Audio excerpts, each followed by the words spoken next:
नमस्कार. झुंझार न्यूजमध्ये आपलं स्वागत. आदिवासी हा या देशाचा मूळ मालक आहे, मात्र त्याला वनवासी संबोधून त्याचे हक्क हिरावून घेण्याचे षडयंत्र रचले जात आहे. आता आपल्या हक्कासाठी आणि भावी पिढीच्या भवितव्यासाठी पेटून उठण्याची वेळ आली आहे, असा थेट इशारा एकलव्य संघटनेचे संस्थापक अध्यक्ष शिवाजीराव ढवळे यांनी दिला आहे. संगमनेरच्या आश्वीमध्ये झालेल्या आदिवासी मेळाव्यात त्यांनी सरकारवर जोरदार हल्लाबोल केला. पाहुयात सविस्तर बातमी. संगमनेर तालुक्यातील आश्वी बुद्रुक येथील साई मंगल कार्यालयात एकलव्य संघटना महाराष्ट्र राज्याच्या वतीने आदिवासी अधिकार अभियान व युवा जनजागृती मेळावा मोठ्या उत्साहात पार पडला. यावेळी व्यासपीठावर एकलव्य संघटनेचे संस्थापक अध्यक्ष शिवाजीराव ढवळे, शिवसेना उपनेते लक्ष्मणराव वडले, शेतकरी संघटनेचे सुधीर बिंदे यांच्यासह अनेक मान्यवर उपस्थित होते. यावेळी बोलताना शिवाजीराव ढवळे यांनी केंद्र आणि राज्य सरकारवर कडक शब्दांत ताशेरे ओढले. 2019 नंतरच्या काळात आदिवासींच्या अडचणी वाढल्या असून त्यांना वनवासी म्हणणे हे त्यांच्या अस्तित्वावर घाला घालण्यासारखे असल्याचे त्यांनी सांगितले. शिवाजीराव ढवळे म्हणाले की आदिवासी हा या देशाचा मूळ मालक आहे. त्याला वनवासी म्हणणे म्हणजे त्याच्या जमिनीपासून आणि ओळखीपासून दूर करण्याचे कारस्थान आहे. योजना कागदावर आहेत, पण त्या शेवटच्या माणसापर्यंत पोहोचत नाहीत. आता तरुणांनी इतरांच्या दावणीला न बांधता स्वार्थासाठी नाही तर समाजासाठी एकत्र यायला हवे. काळामध्ये 19 साली कोरोना सुरू झाला आणि कोरोनामध्ये आपल्याला 1-2 वर्ष काही सुधारलंच. एकामेकाशी संवाद साधता आला नाही, एकामेकाशी भेटता आलं नाही. नंतर या मोदी बाबांचं सरकार आलं आणि मग मात्र आपल्या समस्या वाढायला सुरुवात झाली. दहशतीचं राजकारण करायला सुरुवात झाली.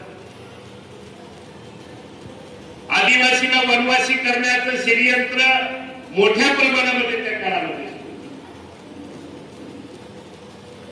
पाठीमागे महिनाभरापूर्वी दिल्लीला एक आदिवासीचा मेळावा झाला आणि त्या मेळाव्याचं आयोजन RSSने केलं. आपल्या राज्याचे मुख्यमंत्री या राज्यातले 25,000 आदिवासी घेऊन त्या मेळाव्याला. पण या हरामी आदिवासी विकास मंत्र्याची त्या स्टेजवरून आदिवासी सुद्धा म्हणायची वनवासी. तुम्हाला काय म्हणतात ते? वनवासी. वनवासी शब्दाचा अर्थ सांगितलं त्यांनी. ज्याला आई नाही, ज्याला बाप नाही, ज्याला कोणीच नाही, जो नुसता पावसाच्या पाण्यात टपकन आपल्या त्या किड्यासारखा पडेल असा निराधार, त्याला वनवासी.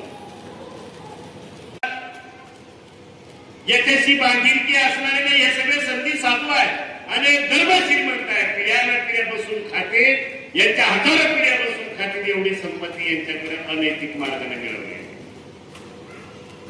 आणि ते आमचे नेते आहेत. यांच्या विरोधात तिकडे बोलायला कोणी तयार नाही. आमच्या सारखेच आहे. आमचं कोणी वाटणं करत नाही आणि कुणाच्या बापाला घालत त्याच्या दारापुढे बोर्ड आहे.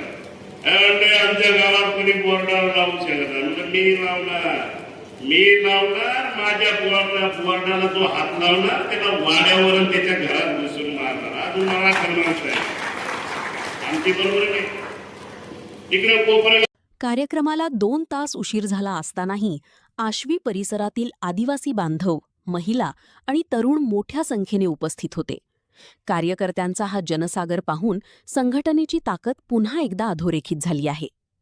यावेळी संगमनेर तालुका अध्यक्ष अनिल बर्डे यांनी आक्रमक पवित्रा घेत आता गाव तेथे एकलव्य संघटना उभारून आदिवासींच्या अन्यायाला वाचा फोडणार असल्याचे जाहीर केले. या मेळाव्याप्रसंगी संघटनेच्या विविध पदाधिकाऱ्यांच्या नवनियुक्त्या करण्यात आल्या. या कार्यक्रमाला एकलव्य संघटनेचे महासचिव किरण ठाकरे, प्रदेश सरचिटणीस प्राध्यापक वैभव सोनवणे, अशोक माळी, खंडू भैरम, राजेंद्र पिंपळे, शिवाजी मोरे, संगमनेर तालुका अध्यक्ष अनिल बर्डे, शिवसेना तालुका अध्यक्ष प्रकाश गायकवाड, एकलव्य संघटना संगमनेर तालुका उपाध्यक्ष भाऊसाहेब माळी व एकलव्य संघटना संगमनेर तालुका संपर्क प्रमुख गौतम पवार, एकलव्य संघटना महादेव कोळी आघाडी तालुका अध्यक्ष दरेकर बाळकृष्ण, महेश बर्डे, कार्याध्यक्ष पूनम माळी, जिल्हा संघटक नानासाहेब बर्डे, अनिल रोकडे, बाळकृष्ण दरेकर, भाऊसाहेब माळी, अनिल मोरे, महेश बर्डे, गौतम पवार, बाळू माळी, गणेश मोरे, युवा तालुका अध्यक्ष, निरंजन मोरे, बाळासाहेब पवार टायगर फोर्स, गणीभाई मोमीन, मारुती पवार, मंदाताई पवार महिला आघाडी, रत्नाबाई बर्डे, उज्ज्वला पोकळे, अनिता सूर्यवंशी, उत्तम जाधव यांच्यासह शेकडो कार्यकर्ते उपस्थित होते. आदिवासींच्या या एल्गारामुळे आता आगामी काळात हे आंदोलन अधिक तीव्र होण्याची चिन्हे दिसत आहेत. तर ही होती आश्वी येथील आदिवासी अधिकार अभियानाची बातमी. राज्यातील अशाच ताज्या घडामोडींसाठी पाहत रहा झुंजार न्यूज.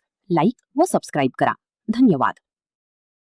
50 वर्षांची परंपरा, शेतकऱ्यांचा श्वास, ग्राहकांचा विश्वास. दादा दूध द्या. हे घ्या. नको, मला फक्त राजहंस दूध द्या. हे घ्या, राजहंस दूध. महाराष्ट्रातील हजारो शेतकऱ्यांच्या मेहनतीतून शुद्धतेची परंपरा जपणारा एक विश्वास गेली 50 वर्ष प्रत्येक घरापर्यंत पोहोचतोय. महाराष्ट्राच्या सहकार क्षेत्रातील अग्रगण्य डेअरी असलेली राजहंस म्हणजे गुणवत्तेची खात्री, शुद्धतेचे वचन आणि प्रत्येक कुटुंबाचा विश्वास. राजहंस दूध, 50 वर्षांची परंपरा, शेतकऱ्यांचा श्वास आणि ग्राहकांचा विश्वास.